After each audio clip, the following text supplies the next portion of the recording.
Spolarium, Pepsi Paloma. Tingnan mo. Pati yung ibang banda, ginawa na ng kwento tong Pepsi Paloma. Pepsi with ice cream, please. Masarap ba yun? Pepsi with ice cream. Spill the tea, spill the tea.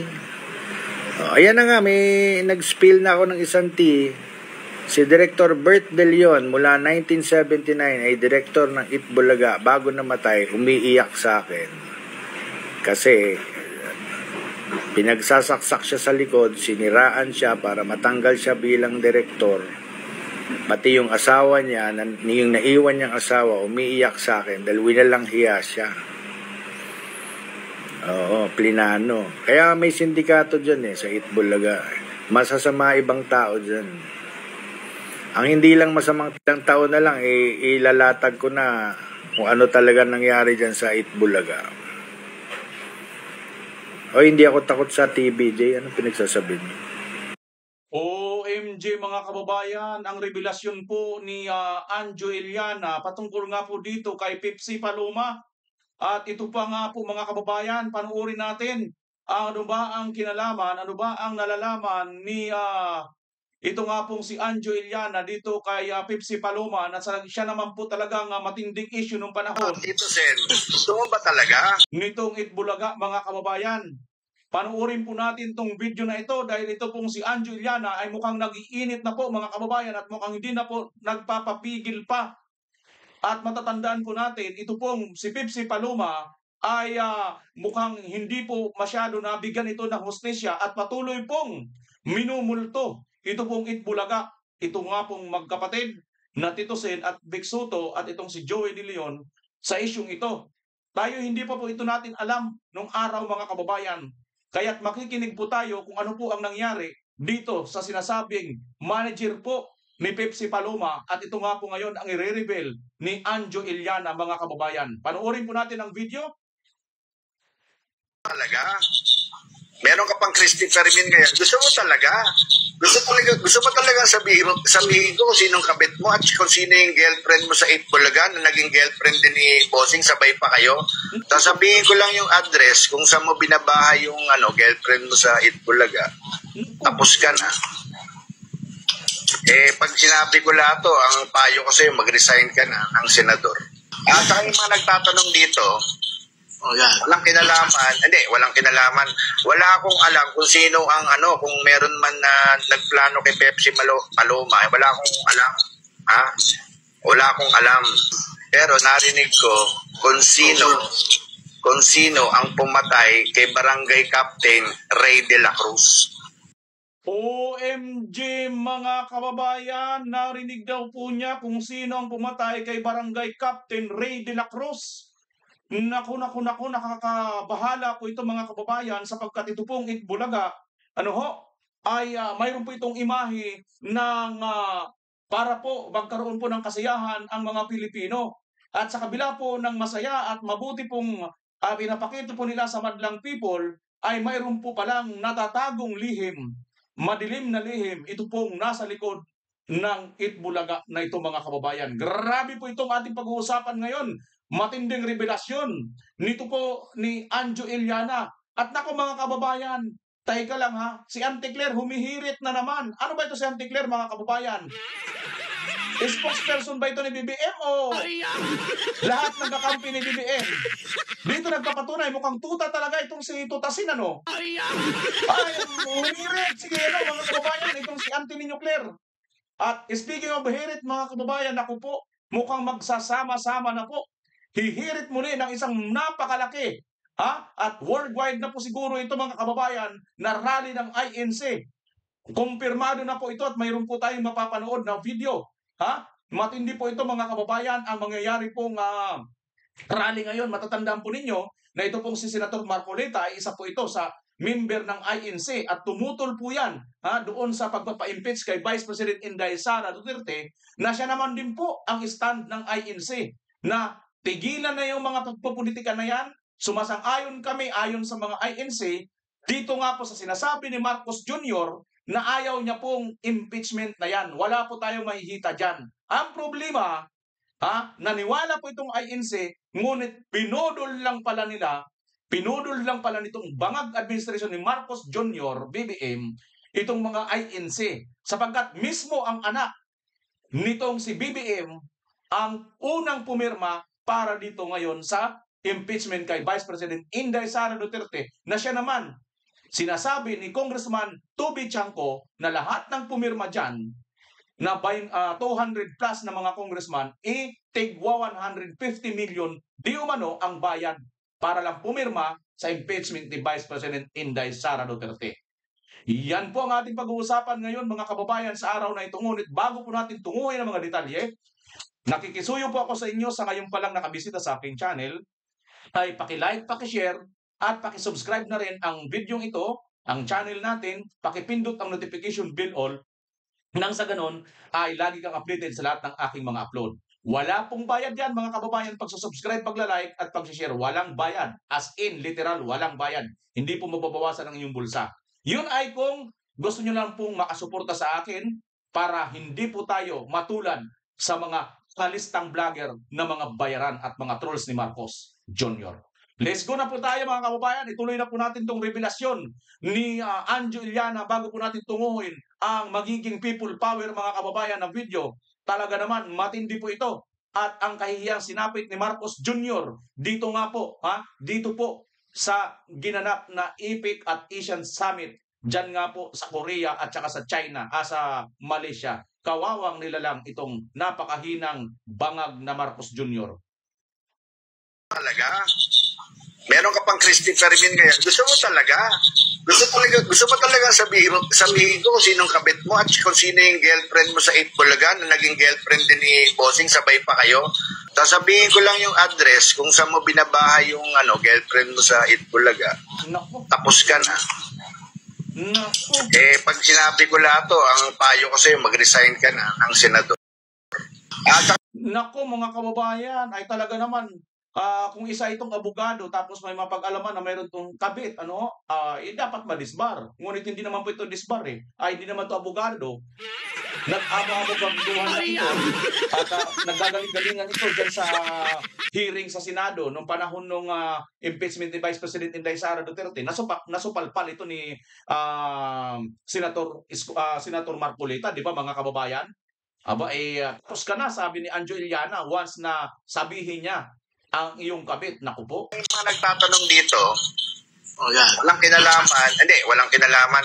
Wala akong alam kung sino ang kung meron man na nagplano kay Pepsi Paloma. Wala akong alam. Naku po, Pepsi Paloma. Araw pa naman ngayon ng mga patay, araw ng mga kaluluwa. Baka naman, Pepsi Paloma, magparamdam ka na dito kay Tisosin. Wala akong alam. Pero narinig ko kung sino ang pumatay kay Barangay Captain Ray de la Cruz. Naku, narinig niyo, mga kababayan, kung sino ang pumatay kay Barangay Captain Ray de la Cruz. Alam niyo po, sa akin pong pagkakatanda at pagkakarinig, pagkakaalam, ito pong si Ray de la Cruz na Barangay Captain dyan nga po sa Quiapo, Manila, ito po ay manager di umano ni Pepsi Paloma. Bakit pinatay? After nung mangyari ito kay Pepsi Paloma, mga kababayan, sinong pumatay? Nasolve na ba yung kaso na yan? Pepsi Paloma, wala akong alam. Wala akong alam. Pero narinig ko kung sino ang pumatay kay Barangay Captain Ray de la Cruz. Naku, alam ni Ayan, yung manager ni Pepsi Paloma. Oo.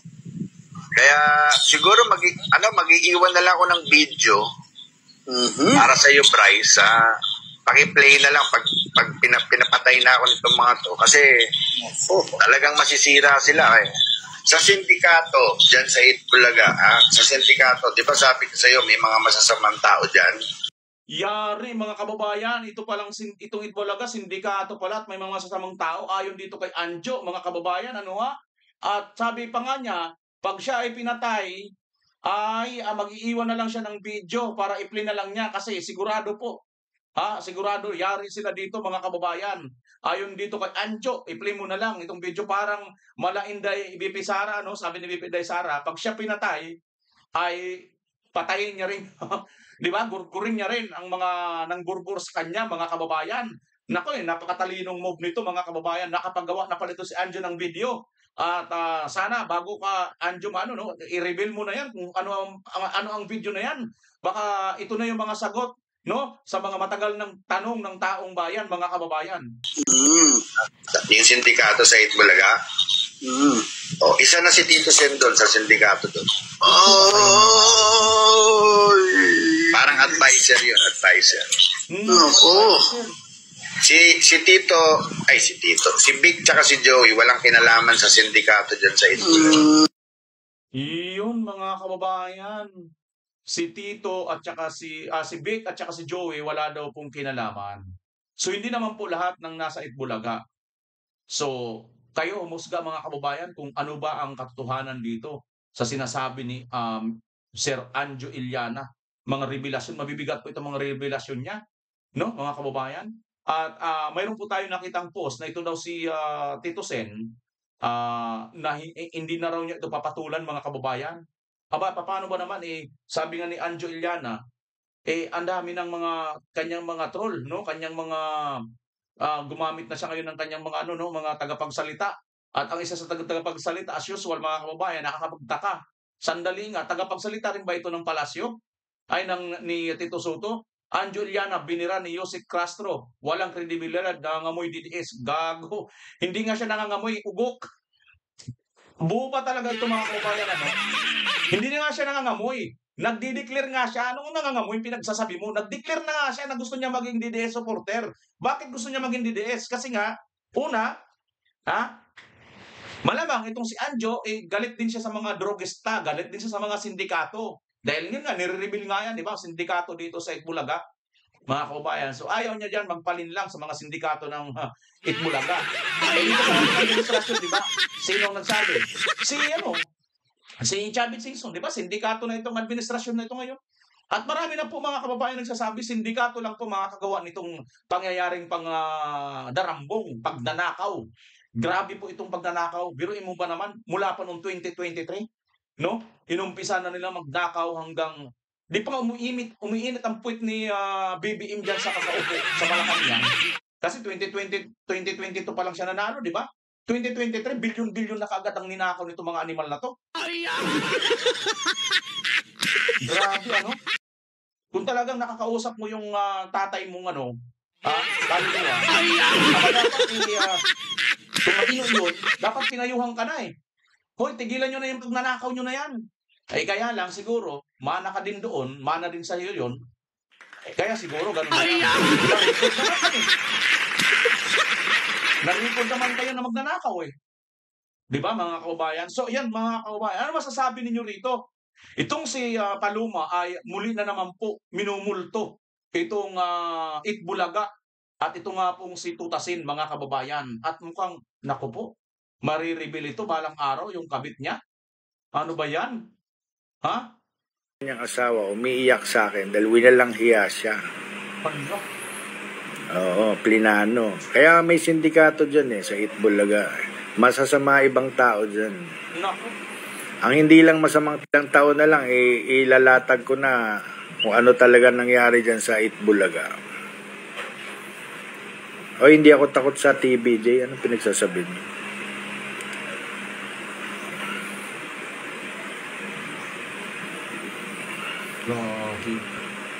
Yan Spolarium Pepsi Paloma. Tingnan mo, pati yung ibang banda ginawa na ng kwento tong Pepsi Paloma. Pepsi with ice cream please. Masarap ba yun? Pepsi with ice cream. Spill the tea. Ayan na nga, may nag-spill na ako ng isang tea. Si Director Bert De Leon mula 1979 ay director ng Itbulaga. Bago namatay, umiiyak sa akin. Kasi pinagsasaksak siya sa likod, siniraan siya para matanggal siya bilang direktor. Pati yung asawa niya, yung naiwan niyang asawa, umiiyak sa akin dahil winalang hiya siya. Oo, plinano. Kaya may sindikato dyan sa Itbulaga. masasama ibang tao dyan. Ang hindi lang masamang tao na lang, ilalatag ko na ito talaga nangyari dyan sa Itbulaga. Nako, ilalatag na daw ni Anjo Iliana mga kababayan nangyari dyan sa Itbulaga. Marami daw pong masasamang tao pala dyan. At pagkatapos, ito palang direktor mga kababayan, pinagsasaksak sa likod. Ibig sabihin, para bang trinaydor. Itong dating direktor dyan, si Bert De Leon. Grabe, ano? O nga, kasi parang 1979 pa yata Itbulaga eh. Namamayagpag ito eh. Daming revelasyon ni Anjo mga kababayan, ano? Kaya Tito Sen, nabibigyan kita ng isang linggo na kausapin mo yung mga bataan mo na tumigil na. Kasi habang tumatagal at habang si Christy Fermin, binabanatan daw ako. Tito Sen, ang dami kong alam sa inyo. Nako. Talaga bang akong gusto niyong kalaban? Ang daming alam ni Anjo Iliana sa kanila, mga kababayan. Talaga bang gusto niyong awayin, Tito Sen? Hindi ba pwedeng yung may alam ako sa inyo pero akin na lang yun, hindi ko na pagkakalat at huwag niyo na lang akong birahin. Binibiran niyo ako eh. Kaya yan po, sana makapag-isip kayo at makapagkapon na nakiusap na ako kay Tony Cubera. Tito Sen, ganito ba talagang gusto mo, laglagan? Nasa say yan. Nasa say yan, nakakaya. Senate President ka pa naman. Tapos, malalaman nila kung sinong kabit mo. Tsaka, bukod sa kabit, yung girlfriend mo sa Itbulaga. Nako. Alam mo kasi sa Itbulaga, Bryce, alam naman ng mga taga doon kung sino yung karelasyon ni Tito Sen. Siyempre, hindi magsasalita Oo. Maraming, hindi naman lahat, pero may mga may alam naman. May final message kay Hala, mga kababayan, alam po ng lahat. Marami pong may alam kung sino yung kapakboy dyan. Naku, mas lalo tuloy umiinit ito. Kasi mukhang ito kasi ang problema eh. Ito kasi ang problema dito sa mga ito. Akala nila ganun sila kalinis. Yung pala, ayan, naglalabasan tuloy ngayon ang kanilang mga baho. Ang problema ninyo rito gusto nyong diktahan ang lahat. Hindi naman magpapadikta din si Anjo dahil may sarili namang buhay yan. Diba? Akala na siguro forever na porket nagtrabaho sa kanila dyan, no? Na matagal. Akala na siguro forever na lang didiktahan. Nako. Ayan na. Naglabasan na yung mga baho tuloy ninyo. Ano pa itong mga re-reveal ni Anjo? Marami palang alam ito si Anjo Iliana mga kababayan sa Itbulaga. Amit pa eh. At lahat yun, hindi naman lahat, yung karamihan na trace. Grabe, ano? Hindi ako 5 years sa Itbulaga. 20 years ako dyan. Alam kong nangyayari dyan sa loob. Kaya naman pala mga kababayan, maraming alam si Anjo Iliana dahil 20 years pala yan sa Itbulaga. Supposed to be, pag 20 years yan, pagka nagtrabaho yan sa iba, no? Di ba mayroon na yan tinatawag na malaking separation pay? Mayroon ng yan dapat, di ba? Sa ganyang katagal ba naman nagtrabaho eh? So mayroong dapat ng yan ang problema. Sir Anjo, mayroon ka rin bang nakuhang separation dyan? Kaya, pakiusap ko lang dyan sa Itbulaga. Mr. Tubiera, sir, kung parang boss Tony Tubiera, kausapin mo naman yung mga taga Itbulaga na kung pwede, tigilan nila ako kasi kung gusto nila ng siraan, sige, siraan nila ako. Pero hindi ako maninira, Mr. Tubiera. Magkikwento ako ng mga totoo na nangyayari dyan. Nako. Kaya kung ako sa inyo, i-meeting nyo yung mga buisit dyan. Sabihin nyo sa kanila, tigilan na ako kasi matinong tao naman ako na nanahimik, nagtatrabaho. Meron akong vlog ngayon, pasok sila ng pasok dito kung ano sinasabi. Na-trace ko po, Mr. Tobera. Nako. Same user, ibang account, same users. Yung ibang account nga, yung 5 years ako pa ginagamit pa. Nako. At lahat yun, hindi naman lahat, yung karamihan na trace Nako, kung wala namang katotohanan ang Hindi sinasabi ako ni Anjo 5 Iliana, mga years sa ito. kababayan, bakit kailangan siyang siraan, di ba? Bakit kailangan siyang atakihin ng ganito? Aba sa dami ba naman ng alam ni Anjo Iliana, biruin mo, 20 years sa dyan? Imposible naman, walang totoo dyan sa kanya sasabihin.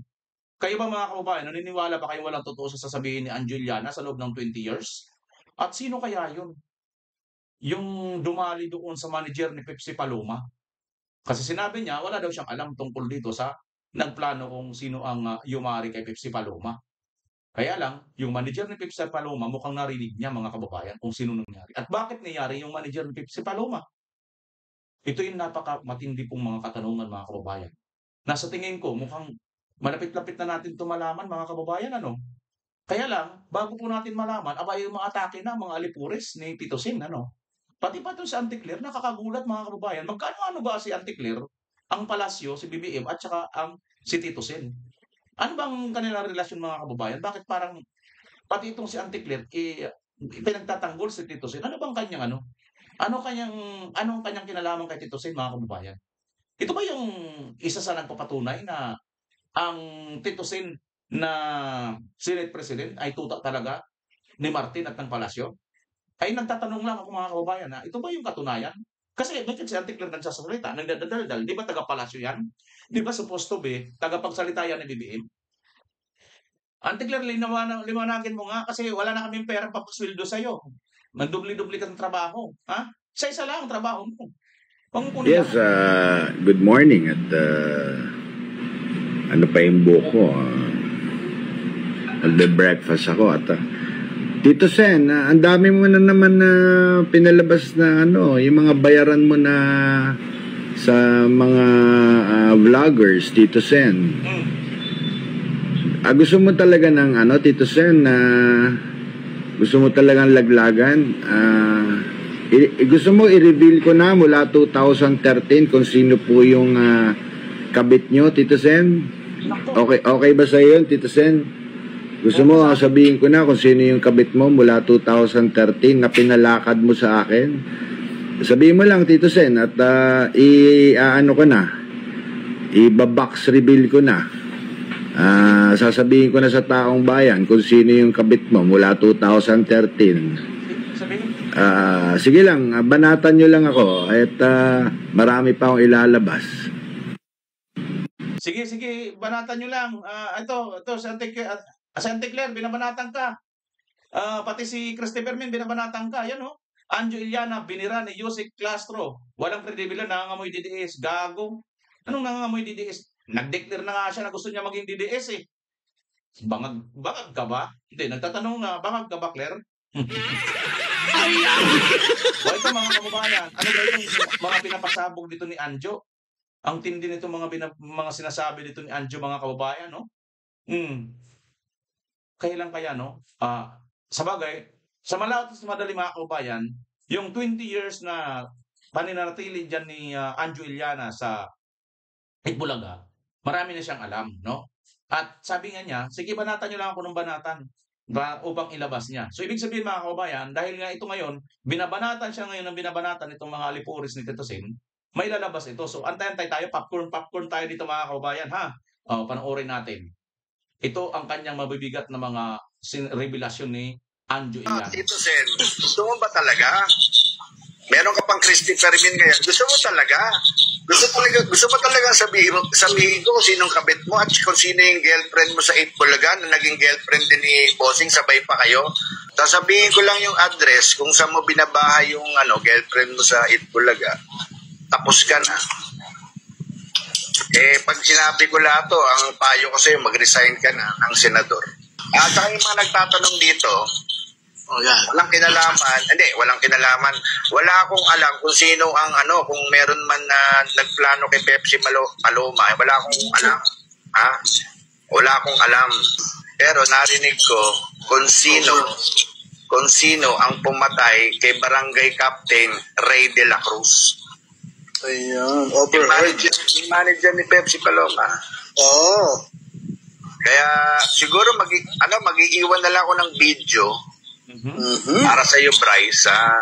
Paki-play na lang pag pag pinapatay na ako nitong mga to, kasi talagang masisira sila eh. Sa sindikato, dyan sa Itbulaga, sa sindikato, di ba sabi ko sa'yo, may mga masasamang tao dyan? Yung sindikato sa Itbulaga? O, isa na si Tito Sen doon sa sindikato doon. Parang advisor yun, advisor. Si Vic tsaka si Joey, walang kinalaman sa sindikato dyan sa Itbulaga. Yun mga kababayan, nakakalungkot po ito pag nagkataon na nagkatotoo itong mga sinasabi lahat ni Anjo Iliana. Mayroon tayong presidente na ayaw magpa-herpolical drug test na pinaghinalaang bangag. Ayaw naman magpa-drug test para mapatunayan talaga kung hindi siya bangag. Tapos mayroon tayong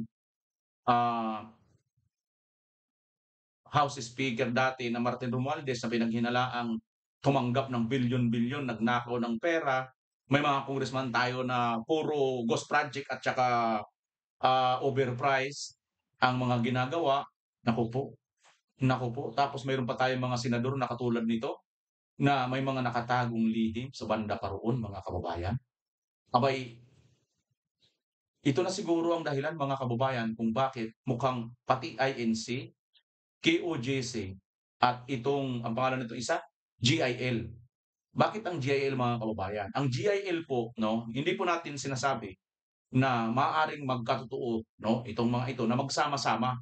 Pero possible po na mag-unite po itong mga ito, mga kababayan, mga religious group, malalaking religious group. Una, INC, KOJC, at ito nga pong GIL. Lahat pong ito, mga kababayan, ay nakakuha po ng mga, sabi na lang natin, dito sa particular sa KOJC, nakatanggap po sila ng panggigipit nitong administrasyon na ito. No? Alam naman po ng lahat yan kung paano po ginipit nila. At paano po nila sinira at binastos po ang KOJC compound, which is para sa kanila, isa po itong banal nilang sambahan na winalang hiya sa pamumuno ni Torre, mga kababayan. At sinira po ito sa pamumuno ni Torre sa utos ni Bangag. At ito namang GIL, mga kababayan, ay andyan naman po si Senator Joel Villanueva na siya ay matapang na nagre-reveal noon na sinasabi niya.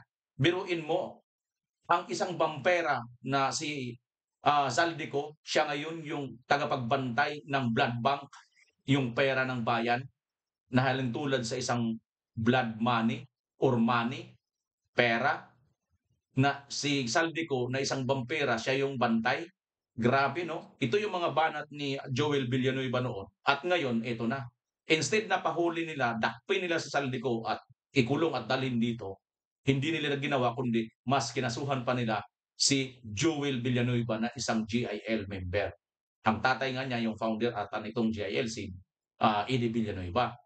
So, ito namang INC, mga kababayan, ay mayroon din po silang pangyayari na si Senator Marcolita din naman ay isang, alam naman po ng lahat, na member po ng INC. Di ho ba, mga kababayan? At bilang member ng INC, nakiisa po si Senator Marcolita dito sa milyon-milyon pong nagpunta dito sa Luneta na na-cover din po natin. Ayan po, bumaha ng tao. At this time po, EDSA People Power na po ang gaganapin. Diyan nga po sa November 16, I think, kumpirmado na daw po ito, mga kababayan, ayon sa video na ating mapapanood mamaya-maya. At ito nga po, no, magsasama-sama, posible po, mga kababayan, na magsama-sama itong malalaking religious group. Ito nga po ang pangunguna ng INC, KOJC at GIL. Ano kaya ang nakikita niyong senaryo, mga kababayan, sa EDSA kung sakasakali pong mag-unite itong tatlong malalaking grupo na ito na sa isang common battle? Ang common denomination po nila ay ayaw po nila sa mga kurap at mga mandarambong na mga leader natin. At tinututulan po nila ang mga panggigipit, pang-aapi nito pong mga politiko na supposed to be sila yung mga magnanakaw, sila ang dapat ikulong. Ngunit sila pa ngayon ang naghahari sa ating lipunan. Kaya, mga kababayan, ako po sa malamang makikita nyo po tayo na makikiisa na naman po sa magiging matindi or malakihang rally na pangungunahan ng INC. At ito nga po ay kumpirmado na. Aasahan din po natin, mga kababayan, malamang, no, ang pakikisa ng ating mga kababayan ng mga Katoliko dahil hindi naman po lahat dyan ng mga Katoliko natin mga kababayan ay parati ko naman po sa mga pari na dati naman po sinuka, tinain na po nila ito pong Marcos Senior Administration dahil magnanakaw. Magnanakaw, isang kurang, isang mapaniil ng karapatang pantao, at itong anak ngayon ay same din naman ang issue sa kanya.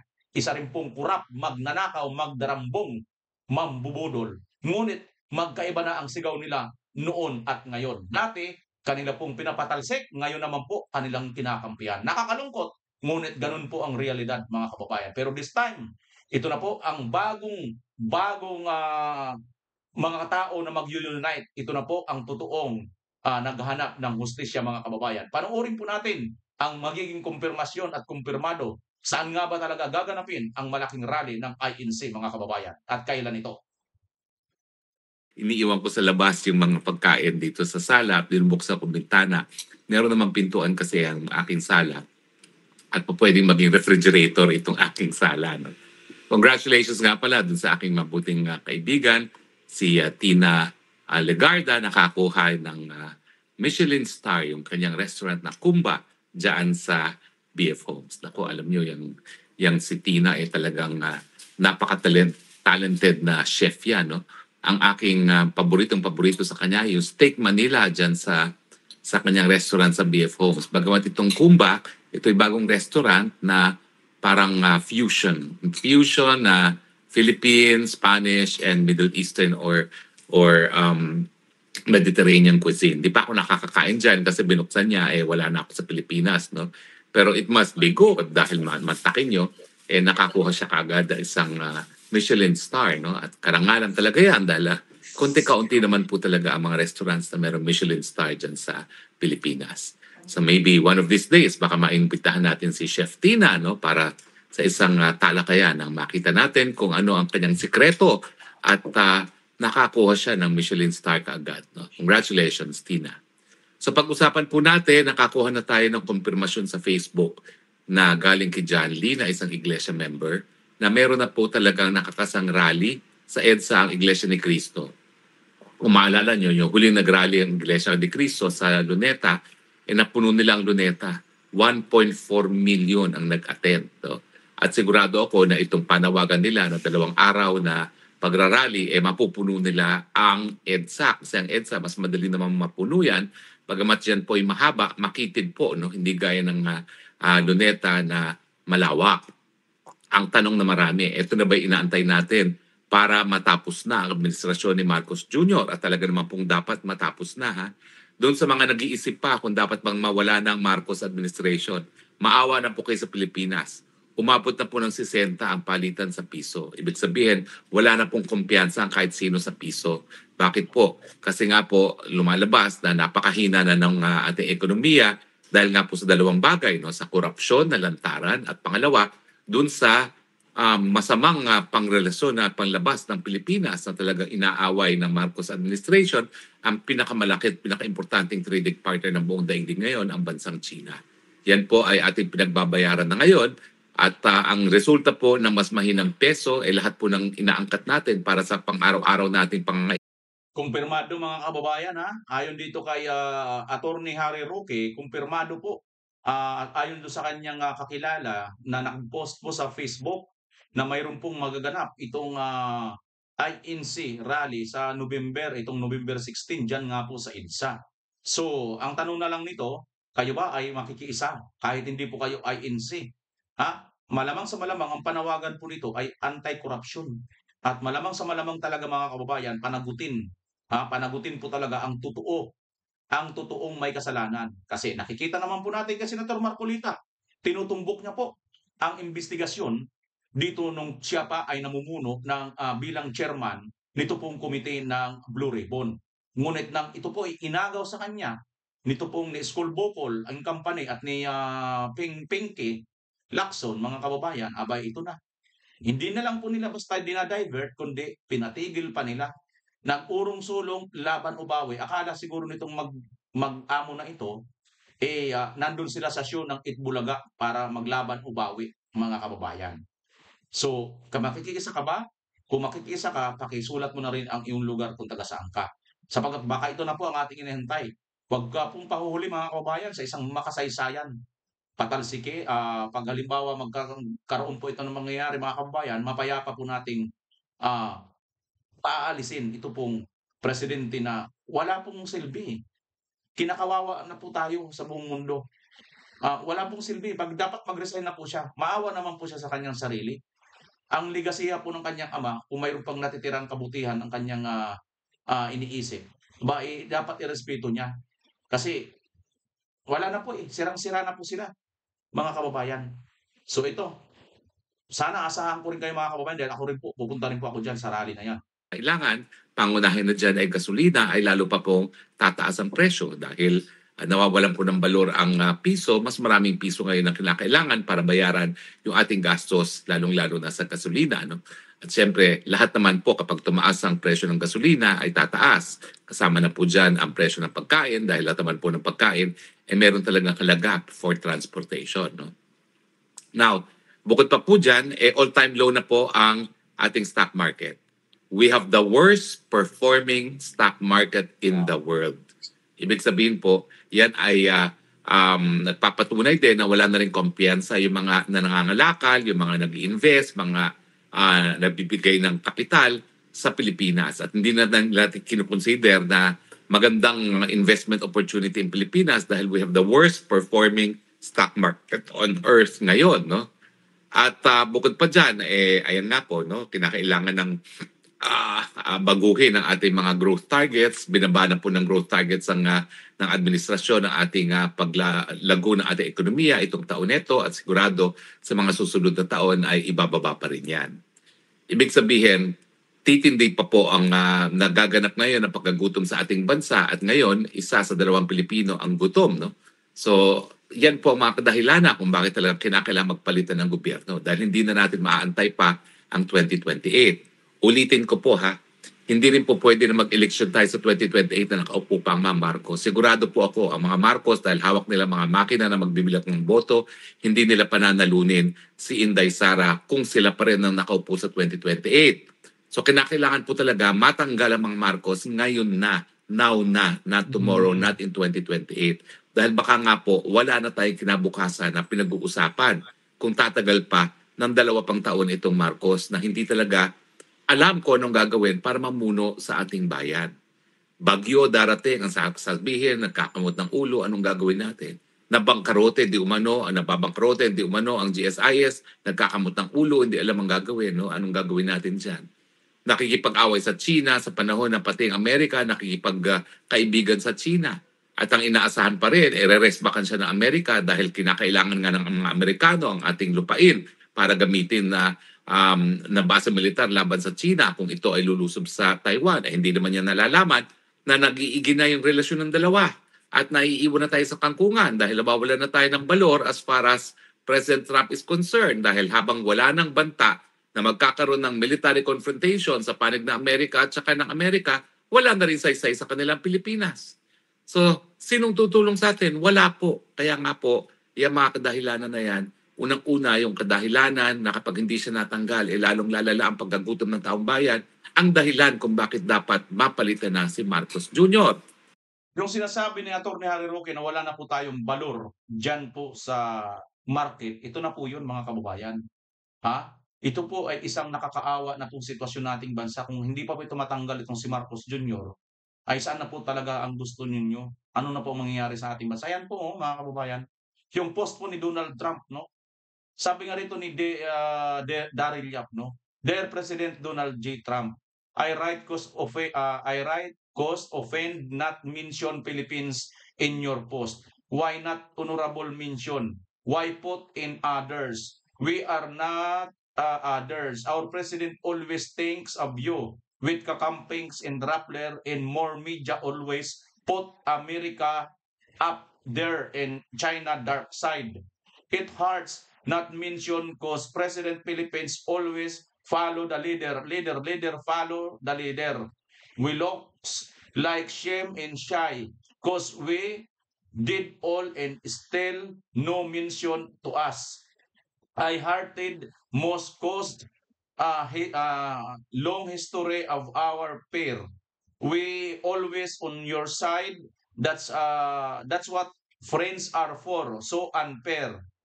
In our President of the Philippines, not rememberable.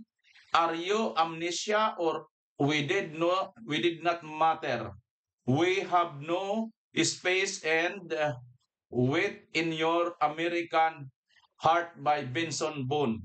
We are self-pity and we are not happy of our president. He is boo in events, laugh emoji in Facebook and how you tell him and others. Yan po. Bakit ko mga kabayan? Kasi sabi ni Trump, I just got back from Asia where I met the leaders of many countries including China. Nangunguna talagang China mga kababayan, no? O nangunguna talagang China. Special mention talaga kaagad, no? Most mention Japan, South Korea, Malaysia, Australia, Canada, New Zealand, Singapore, Thailand, Philippines. Cambodia yan. Anak ng teteng, oh. Cambodia, Vietnam, and others. It was a great honor to meet them, but sa tingin nyo kaya, asa pa kayo na Pilipinas yung isang Pilipinas others dyan? Naniniwala ba kayo mga kababayan isang Pilipinas yung sa others? Ako, hindi ako naniniwala kasi kung walang amnesia ito si Trump, baka naman nakita naman niya. Baka naman alam ni Trump din siguro na mayroong idga siya ritong pinadala at Pilipinas lang yata ang may mga marami pong idga dito. At bawat mayat maya pinag-ano ng mga ating mga mainstream media dito. Di ba? Imposible naman na sa dami-dami ng mga nagagaling-galingan, Rappler, no? Binanggit dito ng tsaka mga mainstream media ni Daryl Yap, pati mga kakamput at kakamping, di ba? Ngunit walang mention ng Philippines. Totoo ba yan na talagang mas maano pa yung Cambodia, mas mahalaga pa sa Amerika? Ano kung naitulong ng Cambodia sa Amerika? Mayroon ba mga EDCA sites sa Cambodia? Sa Vietnam, mga kababayan, di ba Vietnam, matinding ginera din nila yan? Pero mention na mention, di ba? At malaki ang nakuhang discount yan sa tarif. Sa atin, nako, yan po, napaka-inutil na po nitong presidente natin mga kababayan kahit hindi dapat ito pinapatagal. Ayon nga kay Atty. Roque, ituloy na natin. Ang tanong, ito bang rally ng iglesia sapat na beto para tanggalin si Marcos Jr.? Well, unang-una po ang panawagan po laban sa korupsyon, yan po ay magkakaroon ng pinakamalaking rally sa Atlanta. Hindi ko po alam kung mapapantayan ng ating mga kababayan yung rally ng iglesia na tinawag para sa November 16 and 17. Siguro kakayanin naman po yan. Kung 1.4 yung nag-attend ng huling INC rally, siguro naman kayang-kaya ng ating mga kababayan ngayon na mag-organize ng 2 hanggang 3 milyong mga rallyista sa iba't ibang lugar ng Metro Manila at Pilipinas. Pag yung 1.4 million dun dumating sa Luneta, mga kababayan, mapunta ito sa EDSA, pagkagaling ng EDSA, magmarcha ito papuntang Malacanang, sa tingin nyo kaya? Di ba naalala nyo dati, mayroon na tayong mga narinig ang sinasabi ng mga pulis, sige lang, dagdagan nyo pa, sige lang, paramihin nyo pa at kakampin nyo kami. Di ba marami na rin mga pulis na hindi na rin sang-ayon at marami na rin, hindi lang sila makapagsalita, mga kababayan. Baka hindi lang mangyari yun, mga kababayan. Baka magkatotoo yun, di ba? Malay natin, makakita tayo ng mga pulis na mismo. Ang ating mga... Pag nakita na nila na milyon-milyon na yung tao dyan sa EDSA at saka dyan sa Mindiola, naglalakad. Kakayanin pa ba yun ng mga pulis? Baka sila na mismo ang kumatok doon sa pintuan ng Malacanang. Baka lang. May posible mangyari yung mga kababayan? Hulaan nyo. Pinas, no? Kung ang pag-uusapan ay protesta nga laban sa malawakang korupsyon. So wala naman pong kaduda-duda na kaya naman po yan malabisan pa. Ang tanong, tama na ba? Nandyan na ba lahat ng mga ingredients para mapalitan si Marcos? Tingnan natin isa-isa. At ito naman ay babatay natin sa kasaysayan. Yung galit ng taong bayan, tingin ko, mas matindi pa ngayon ang galit ng taong bayan sa korupsyon kesa nung panahon na sinuka si Marcos Senior, no? Kasi nung Marcos Senior, limitado ang nalalaman ng taong bayan. Kasi ang meron lang tayo noon, dahil nga wala tayong malayang pamamahayag, yung mga tinatawag natin mosquito press. Pero ngayon, lantad na ang korupsyon, kung gaano katindi ito dahil nga sa internet, no? So ikaw ay talagang taga-planet Mars kung hindi mo pa alam kung bakit nagagalit ang tao ngayon sa tindi ng korupsyon ng Pilipinas, no? So tingin ko, katumbas na yan. Pangalawa, yung kahirapan ng tao. Kung maalala nyo po, yung napatay si Ninoy Aquino, nagkaroon din ng krisis pinansyal sa Pilipinas kasi nga po na-devalue rin ang peso, nawalan din ng balor ang peso. Gaya ng nawawalan ng balor ngayon ng peso, no? Kasi gaya na aking sinabi kanina, no, kapag nawalan ng balor ang peso, nagiging mahal lahat ng inaangkat natin at unfortunately, lahat ng kinakailangan natin sa pang-araw-araw na buhay, inaangkat pa rin natin. So nagiging mas mahal yung mga bagay-bagay na kinakailangan natin sa pang-araw-araw na buhay. So tingin ko yung kahirapan, mas matindi pa nga. Ngayon nga, nami-measure na natin kung ilan yung naghihirap. Ngayon, kalahati ng Pilipino naghihirap. Pero hindi ako magtataka kung mas matindi na ngayon ang figura kasi hindi naman umunlad ang ekonomiya, talagang in went from bad to worse. So sa tinding ko, mas matindi pa rin ang ating kahirapan. Ang pangatlo is, alam naman natin na hindi talaga mapupwersang magbitiw sa pwesto ang mga presidente kung nandyan pa rin ang suporta ng hukbong sandatahan. So yan ang wala akong alam. Kasi unfortunately, ako'y nasa Netherlands. Hindi ko alam kung anong pulso ng mga militar. Pero mga militar naman ay kabahagian ng lipunan ng Pilipinas. Kung nararamdaman ng ordinaryong pamilya ang hirap ng buhay, I'm sure nararamdaman din yan ng ating mga kasundaluhan. Bagamat ngayon kasi nga, dinoble ni Tatay Digong ang kanilang mga sahod, so mas hindi nila nararamdaman yung kahirapan dahil mas malaki ngayon ang sahod nila. Mantakin nyo, siguro ngayon, nag-80 na mga kasundaluhan, kaya medyo hindi nila nararamdaman. Pero habang nawawalan ng balor ang peso, talaga namang lumiliit din ang purchasing power ng mga kasundaluhan. So ramdam na ramdam din nila yung pagtaas ng presyo ng bilihin at kahirapan ng buhay. Now, ang problema din ay meron ba rin mga opisyales sa ating hukbong sandatahan na magpapakabayani gaya ng ginawa ni Fidel Ramos at ni JPE. Sa ngayon, tingin ko malabo yan. Dahil ang Browner at ang Gibo Teodoro talaga naman pong walang pinapakitang kabayanihan sa ngayon. No? Ang kanilang pinapakita ay yung walang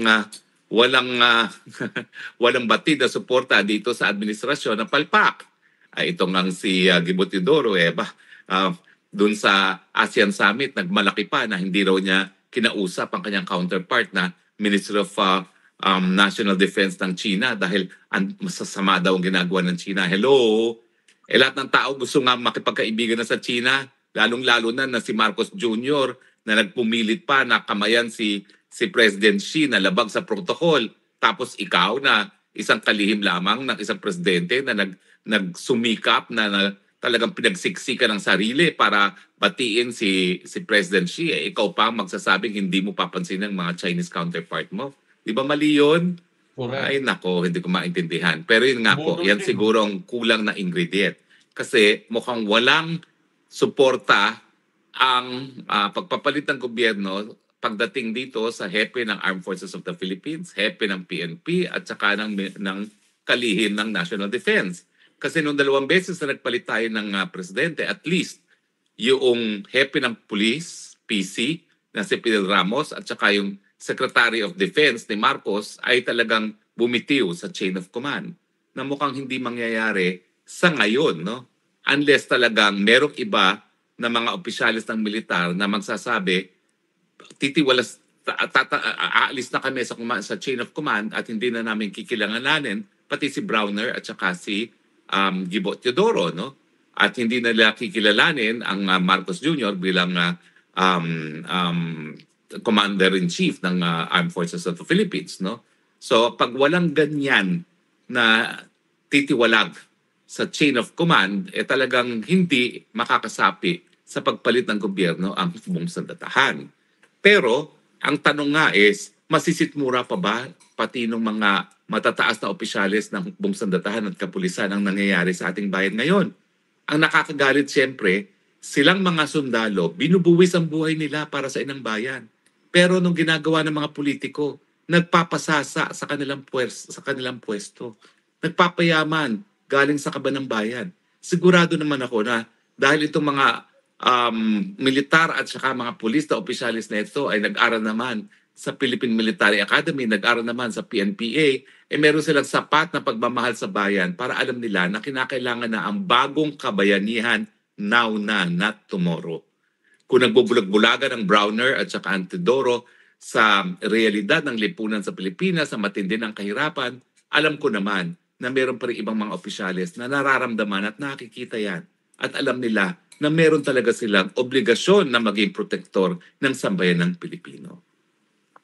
Now, pero yung bang numero ng taong bayan na lalabas na nagpoprotesta laban sa korupsyon, ano magiging impluwensya nito sa ating kung bukas sa datahan?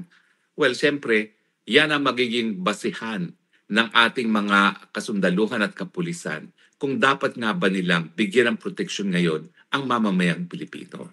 Correct. Siyempre, no, hindi naman sila po pwedeng mamuhay na bukod sa mas malakihang lipunan ng mga Pilipinong ginagalawan natin ngayon, na ngayon ay nakaluklok sa kahirapan. Siyempre, pag nakita nila na ang mga taong bayan ngayon, hindi lang sa internet, kung hindi sinusugal na ang kanilang mga buhay para manindigan laban sa korupsyon, sila mismo bilang mga tao na talagang inalay na ang buhay sa inang bayan, dapat din manindigan laban sa korupsyon. At yan naman ang hinihingi natin, na sana nga hindi lang iglesia, hindi lang mga simbahan ang lumabas na sa mga lansangan at isugal ang kanilang mga buhay para sa kanilang paninindigan laban sa korupsyon at sa pagbabago ng gobyerno, kung hindi ang buong sambayan ng Pilipino na. Kayang-kaya po natin na mas malaki pang pagtitipon kaysa sa iglesia kung lahat ng galit ay lalabas na sa lansangan. Kinakailangan na po kayong lumabas sa lansangan kasi tingin ko, yan din ang tinitignan ng ating kasundaluhan at kapulisan. Talaga bang pikam-pika na ang taong bayan sa korupsyon na nangyayari? Talaga bang wala ng pag-asa ang taong bayan sa administrasyon ni Marcos Jr. at kinakailangan ng magpalit ng gobyerno? Sa tingin ko naman po, sapat-sapat ng dahilan para kayo naman dyan sa inyong mga tahanan ay wag lang magkomento sa Facebook at sa Instagram at kung ano pang social media at kayo'y lumabas na. Sumali na kayo sa 16 and 17 sa rally ng mga iglesia. Miski hindi kayo iglesia para mas malaki pa ang mga pwedeng makita ng militar na taong bayan na naninindigan laban sa korupsyon at para sa pagbabago ng lipunan. At huwag niyong kakalimutan, siyempre, kinakailangan yung grand finale, pinakamalaking rally ever sa kasaysayan ng Pilipinas. Nang sa ganun, mapilitan rin talaga itong si Marcos Jr. na mag-resign. Sa tingin ko naman, walang tao na napakapal ng muka na masisitmura na sinusuka na siya ng buong bayan at mananatili pa rin sa pwesto. Ang akala lang niya dahil pandaming sip-sip na nakapaligid sa kanya ng mga congressman at senatong na mga kumita dahil sa mga anomalous na flood control projects, sapat-sapat pa ang kanyang suporta. Well, ipakita po natin, sinusuka na siya. Kaya kinakailangan umalis na siya, lumayas na siya sa pwesto. Yan lang po ang tanging pamamaraan para po mahinto na ang paghihirap ng bayan. Okay. Pag-usapan natin sa mga susunod na Spokes Hour, anong dapat gawin para tayo makabangon sa kahirapan? Baka naman tayo ay nagpaplano na tanggalin itong Marcos Jr. pagkatapos ay ganun pa rin ang problema. Well, unang-una, kung masusunod naman talaga yung constitutional line of succession na si Inday Sara Duterte ang uupo, tingin ko naman kakayanin niya ni Inday Sara Duterte. Bakit? Well, gaya na aking sinabi, bagamat napakatindi ng paghamon para tayo makabangon dito sa ginawang kabalastugan ni Marcos Jr., ang katotohanan, nagbibigay ng pag-asa naman itong si Inday Sara na kakayanin natin to kahit ano pang pagsubok yan. At sa tingin ko, basta nandyan yung pag-asa na kakayanin natin yan at tayo'y nagtulungan, nagkapit-bisig, lahat po ng ating mga hinaharap na pagsubok ay kaya nating bigyan ng kasagutan. Sana po kayo'y in agreement at sana nga po itong mga rally na Iglesia ni Cristo sa 16, sa 17 at iba't iba pang grupo na magkukulminate sa pinakamalaking trillion peso march laban sa korupsyon sa 30 ng Nobyembre ay magiging dahilan para mawala ng tuluyan ang administrasyon ni Marcos Jr. i.e. ang administrasyong pinagdudugdahan na bangag dahil ayaw pasinungalingan ang paratang na siya ay bangag sa pamamagitan ng hair follicle test. Magandang araw po. Yan mga kababayan ang sinasabi nga po, siniwalat dito ni Attorney Harry Roque. Kinakailangan na po, wag na natin paabutin pa itong Marcos Bangag Jr. sa 2028 presidential election dahil hawak po nila ang makinarya.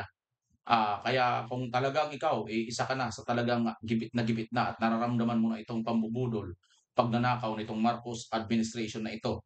Kamukhang ngayon, lalo dyan sa mga naapektuhan ng mga bagyo, lindol, at lahat pa ng mga sakuna na nangyayari sa ating bansa, na kita nyo naman, wala pong maitugon na maayos itong Marcos Jr. na ito. Inutil po, wala po itong nagagawang kabutihan para sa lahat ng mga Pilipino. At sa kabila ng wala siyang nagagawang kabutihan, ay nambubudol pa rin ngayon at nagdanakaw pa, nandadampong pa ng pera ng kaban ng bayan, mga kababayan. So, tingnan nyo po isingit ko lang po itong banat po ng China, no? Ang China po kasi ay sumagot na po dito sa pasaring or sa banat po nitong nitong si ang pangalan nito, si AFP Chief Browner. Panoorin nyo. Sinusugal daw ni Armed Forces of the Philippines Chief General Romeo Browner Jr. ang buhay ng mga Pilipino para magpakitang gilas sa Estados Unidos. Yan ang mainit na reaksyon ni Davao City 1st District Representative Paulo Pulong Duterte sa sinabi ni Browner na kayang umabot sa China ang US-deployed Typhoon missile system. Yan po mga kababayan, yung US Typhoon deployed missile system kaya daw po umabot sa China, mga kababayan. Kaya ito po ay nireaksyonan at sinagot po ito ng Chinese, no? Panoorin po natin kung ano po ang sinabi ng China patungkol po dito sa matapang na pahayag ni Browne, mga kababayan. Ito po, panoorin natin itong video na ito. China will not fire the first shot, but China will not allow you to fire the second shot. Mutually assured destruction. China and the United States eventually will need to live in peace. Whatever problems they have, they need to resolve them in peace, in negotiation, in diplomacy. That's why, if you have not watched the Victory Day parade in Beijing on September the 3rd, one of the weapons China demonstrated is a missile with all the warheads. We call it 61 because it can contain 60 nuclear warheads, plus one hydrogen bomb. Now, in the world of today, let me tell you, which country has hydrogen bomb? China is the only country with hydrogen bomb. And that ICBM can cover every corner of the world in less than 20 minutes and destroy any target in any corner of the world without any possibility of being intercepted. I hope Washington has learned the lesson. They know, as I declared in my interview with... Grabe mga kababayan, ang tindi pala nitong armas na hawak ng China. Within 20 minutes, in every corner of the world, no? Pwede ito makarating kaagad. At wala pong katulad nito na ganito pong kalakas na armas. Kahit yung Amerika daw po. Grabe, matindi pala ito mga kababayan. Tapos ito naman si Browne na humihiram. Hindi naman, actually, hindi nga yan sa kanya eh. Di ba? Ang tapang na magpahayag. Ay, naku talaga. Abrams of the United States, very distinguished American. I basically told him, if you want to have war, you will get war. If you want to destroy China, you will be destroyed. If you want to impose nuclear war on China, you will be wiped out by nuclear war. This is very serious. China's policy is very clear. China will not fire the first shot, but China will not allow you to fire the second shot. That's why, while I'm pained to see the confrontation between China and the Philippines in the South China Sea, I also feel blessed that they are only using water cannons against each other. Make no mistake, China has more lethal things than water cannons. But I hope we will only use water cannon, and we will not escalate, and we will never use real ammunition between China and the Philippines. Now, Mr. Abrams also challenged me, saying that China's military buildup is a challenge, a threat to our neighboring countries. I told him point blank, No country in China's neighborhood is a match against China in terms of military power. China's military buildup is a matchup against only one country, that is the United States. China will never allow the United States to launch a war against China, conventional or nuclear, without suffering devastating consequences. Now, I mention this with one purpose. I hope people in China and people here in the Philippines will look at ourselves and each other as friends. And if the Philippines is really committed to treating development as the hard truth, to build up your connectivity, financial connectivity, technological connectivity, and also AI connectivity of all kinds, let me tell you, China is the best country for you to work with. China will not fire the first shot, but China will not allow you to fire the second shot. Ayan mga kababayan, ang China ay hindi po sila ang unang mangunguna para bumira or bumanat po, magpakawala ng missile. Ngunit hindi rin po sila papayag na mayroon pang ikalawa na missile na tatama papunta sa kanila. Pero pinagdiinan po ng mga Chinese o nitong China, hindi po sila mangunguna sa labanan. Ngunit pag hinamon sila, naku po, nakakatakot mga kababayan. Yan po ang matinding hamon nitong Chinese dito po sa Pilipinas. Ngunit kung makikipag-partner po tayo in terms of economic, lalo na po dito sa AI, maaasahan nyo daw po ang China, mga kababayan. At kita naman sa buong mundo, nangunguna na po talaga ngayon ang China. Tingnan nyo nga itong si Trump, ito yung pinagmamalaki ninyo. Oh, China na kaagad ang kanyang unang mininsyon. BBM, tigil-tigilin mo na ang pakikipag-usap sa iyong amang patay na matagal ng patay yan, wala nang nagagawa yan. Baka demonyo na. Baka si Satanas nang nakakausap mo dyan. Hindi na yan tao. Hindi na yan normal na pakikipag-usap mo ng kaluluwa. Kasi bawal pa nga yan sa Biblia eh. So baka mamaya iba na po ang kausap mo. Tigil-tigilan mo na po yan or else dapat mag-resign ka na lang kasi wag mo na po isakripisyo. Isa ka lang naman versus sa milyon-milyon mga Pilipino naghihirap. Hindi ka na rin maghihirap kahit mag-resign ka eh. Yun sana ang maisip mo, BBM, kung mayroon ka pang matinong pag-iisip. Maawa ka naman sa mga milyon-milyong Pilipino na talaga naman mahihirapan pa at pahihirapan pa ng mga kakampi mo, mga magnanakaw, lalo na ito mga congressman. Yan po ang ating napag-usapan mga kababayan. Kung nakaabot po kayo sa dulong part ng video ito, huwag po kayong mahihiya ang inyong mga opinion at komentaryo. Paki-comment nyo po dyan sa baba. Kalakip ng inyong lugar kung taga saan kayo at ng mapusuan naman po natin. As always mga kababayan, Pilipinas. Bye-bye po.